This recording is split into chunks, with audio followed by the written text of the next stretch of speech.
Today's election news. Expediency Council Chief Akbar Hashemi Rafsanjani, who led the Friday prayers in Tehran today, criticized those who intend to boycott the 12 June presidential election in Iran and stressed the importance of people turning out to vote in large numbers. Given the candidates who have been confirmed competent to stand for election, Hashemi Rafsanjani said in his second sermon, this meant that a competitive field allowed for the absolute or relative representation of people with different political persuasions. He added, therefore, the issue of participating in the election must not be underestimated because every single vote counts. Rafsanjani, who is also head of the Assembly of Experts, described the people's votes in various elections as a great investment that will bring glory to the country and will add to the credibility and greatness of society, thus disappointing Iran's enemies. All those who love their revolution and country should come forward and stage a glorious election, thus rendering despondent our domestic and foreign enemies, he said, adding, you should be sure that any government that would emerge as a result of your votes can serve with more resolve and decisiveness, and the people will also defend that government.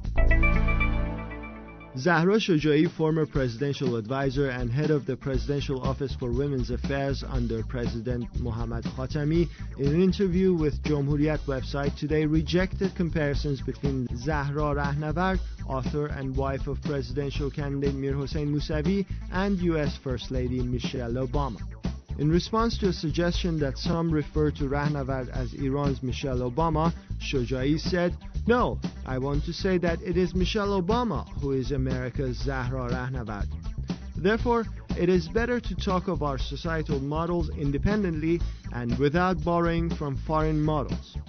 Shojaei said that Rahnavard, who is active in her husband's presidential campaign, is well known to Iranian society. She added, the first post-revolution generation and Iran's intellectuals became familiar with Rahnavard's personality, who at the time was active under the name of Zainab Borujerdi, earlier than that of Mir Hossein Mousavi, because Rahnavard had published many written works.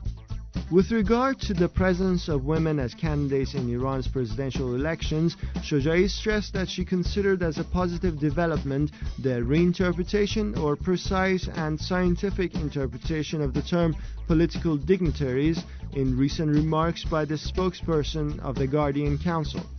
But she added that it was not enough to merely provide legal definitions of this term, it was necessary to turn it into reality.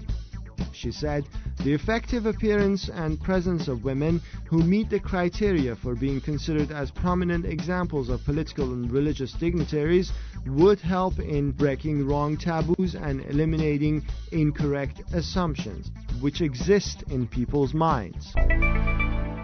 Presidential nominee Akbar Hashemi, who earlier this month was found incompetent to stand as a presidential candidate by Iran's Guardian Council, today issued an open letter criticizing the council's rejection of his candidacy. He labeled approval of the candidacy of Mir Hossein Mousavi, Mehdi Karoubi, Mohsen Rezai, and Mahmoud Ahmadinejad as the approval of the four favorite insiders, and said there was an expectation that at least for the sake of keeping up appearance, this display of attending to the competency of candidates would be given the color of the law, and that you would play out the predetermined scenario according to the approved legislation. According to a report on Hashemi's personal website, he said that he has not yet received the reason or documentation on the rejection of his candidacy, and without mentioning the name of former President Mohammad Khatami, Hashemi criticized him for remaining silent in this regard. He said, more interesting is that reformist insiders, their media, their elders, spiritual guides and followers whose howls about observing the rule of law deafens the ears of heavens, have preferred to choose the path of ignorance, negligence and conformity with violators of the law to wait and see what happens tomorrow. Hashemi also said that if the law is not completely carried out, my open letter will be published as addressed to the leadership. These news and more at TelevisionWashington.com.